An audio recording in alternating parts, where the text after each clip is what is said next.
Mano kaimynai norėjo klasikos, nes ji jauki ir šilta. Ji sugrąžina mintis į prabėgusią istoriją ir leidžia pasijusti neutraliai. Pamiršti šiandieną, rytojų, beprotišką tempą, tarsi pasiekti stabilumą ir dvasinę pusiausvyrą. Juk bet kuriuo atveju šiandieną, rytoj vis tiek taps ta pačia istorija. Bet gyventi juk norisi dabar, patogiai, šiuolaikiškai ir pilnavertiškai. Asmeniškai man šiandiena yra pranašesnė už vakar dieną ir mano gyvenimo turinys yra pilnas šiuolaikinių atributų. Svarbiausia, kad jie būtų skirti man, čia ir dabar. Mano aplinka turi būti skirta ir veikti man ir mano šeimai, taip kaip mano mobilusis telefonas, automobilis, rankos, kojos ir galva.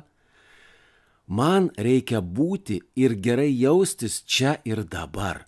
O rytoj noriu būti ir gerai jaustis rytojuje, o nelikti vakar dienoje. Noriu gyventi. Todėl mūsų namas yra toks – jaukus, šiltas, patogus ir šiuolaikiškas. Jame, pirmiausia, viskas yra skirta mums, mūsų vaizduotei, mūsų patirčiai, mūsų patogumui ir malonumui. Architektas sakė, kad tai vadinama modernumu. Tebūnie, juk klasika savo laiku irgi buvo moderni. Mūsų namų sienos baltos, bet nebespalvės. Jas nuspalvina ryte kylanti ir vakare besileidžianti saulė.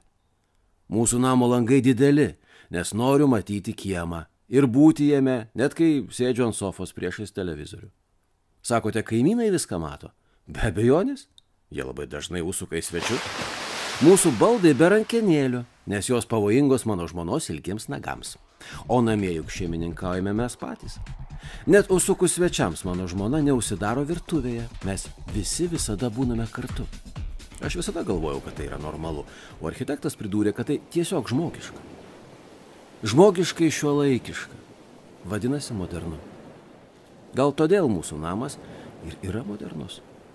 Ir toks bus rytoj, ir poryt. O klasika dar palauks. Ji turi begalės laiko.